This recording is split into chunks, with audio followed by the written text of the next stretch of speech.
4.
Part 2 of what you don't need to know to play jazz, okay? And today I want to talk about the half-whole diminished scale, or the double diminished scale, or, it goes by many names. It doesn't matter what you call something, okay?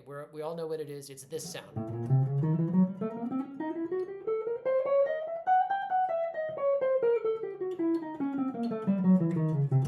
Whew, boy, I'm glad I could do it, right? But okay.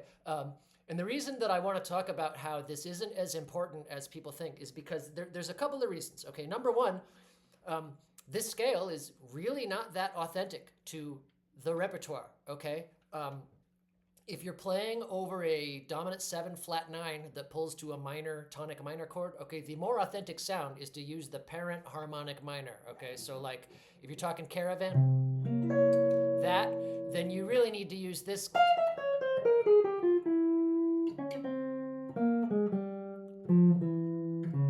Okay, that sound, okay? And that's an F harmonic minor. And then when you resolve to the F, you try to give it a little bit of different flavor. You can maybe resolve to like a blue. That type of thing, okay? But there's a couple of more important reasons of why I don't think that especially guitarists need this scale, okay? Number one, there are many other options that are far more guitar friendly.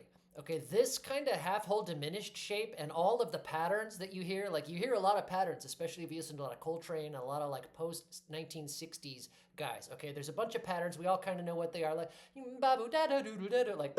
hope I can do it. See, like that. The problem with that is that does not fall under your fingers on the guitar very easily. And how are you going to be able to play that fast? Like Caravan is kind of a fast tune. It's not like a true prestissimo, but it's up there. It's an up-tempo tune.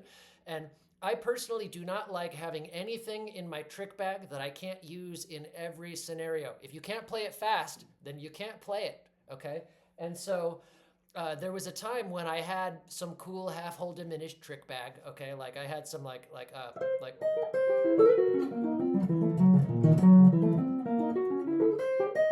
See, like I always kind of try to play the thing that I'm telling you that you don't need just because it kind of like helps the credibility along, okay? Like I've put a lot of time into half-whole diminished, especially when I was in like Navy music school, like back in 2007, I was obsessed with it. And then I realized that the real, actual, authentic bebop jazz vocabulary doesn't really use it, okay? So what does get used? Aside from what I said a minute ago, which is the parent harmonic minor scale, okay, some things that I really like to use is I always love to use the chromatic scale. Chromatic anywhere that you can, okay? So like, okay, like, see like, okay, land on chord tones on downbeats, so you always want to resolve to like an E or a D flat or a G, okay? Another thing that I use, very, very popular, and this is the more authentic sound for like bebop jazz vocabulary, which is use the Mixolydian scale or just the 7th chord that's a tritone away. So for C7, use F sharp, all right? Okay, for real. See, that type of thing, right? And I played in my Caravan a minute ago, I played this. This is something that's in my own vocabulary. It's in my own trick bag, and it works with the way that I play, which is kind of like a hybrid picking style. So, okay, and what is that? It sounds real fancy schmancy and out. All that it is just C major triad, F sharp triad in the different inversions, running it up and down the neck into different inversions. So C, F sharp.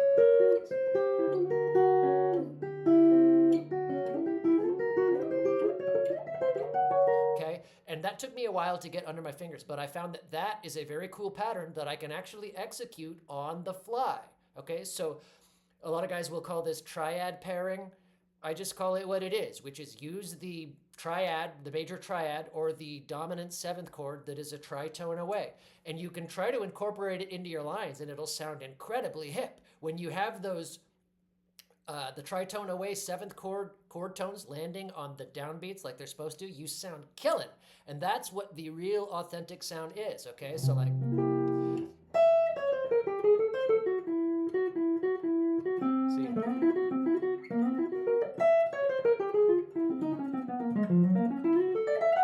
Okay, and that's something that you need. The half whole diminished sound is a very unstable sound. Some people have called it like a synthetic scale. I don't really understand like a synthetic scale because it doesn't exist anywhere in like the major or the melodic minor world. All right, but when I was in music school, I would walk past guys in the practice room working on all kinds of this, working on all kinds of like exotic little patterns and stuff. I cannot stand that sound. And playing it just kind of marks you as kind of obnoxious and a little unoriginal. And all that I'm trying to say is to play the authentic jazz vocabulary, you don't need half whole diminished. I did some videos with one Michael Wolf, the magnificent jazz pianist, like 15, 16 years ago, and these are still on my channel. And again, as with all of these things, I want to be very clear. I'm not saying that the half whole diminished scale is useless. Obviously, it has a use. Okay, all of the things that guys have, they have a use. I'm just saying that there are some things that are more useful than others. And I'm here to tell you that concerning authentic old school jazz vocabulary with the repertoire, okay, half whole diminished, it's not important. I wouldn't put that much time into it. I put a bunch of time into it years ago and then I just kind of forgot it. And now when I play any type of cool chord like that, like a dominant 7 flat 9 or a sharp 9, I just kind of concentrate on chord tones. Concentrate on the chord tones landing on the downbeats, and you could more or less put anything that you want in between. For real, it really is like that, okay? So that's it for today. Thanks for part 2. Stay tuned for part 3, all right? And as always, hit me up for a lesson if you want. Peace.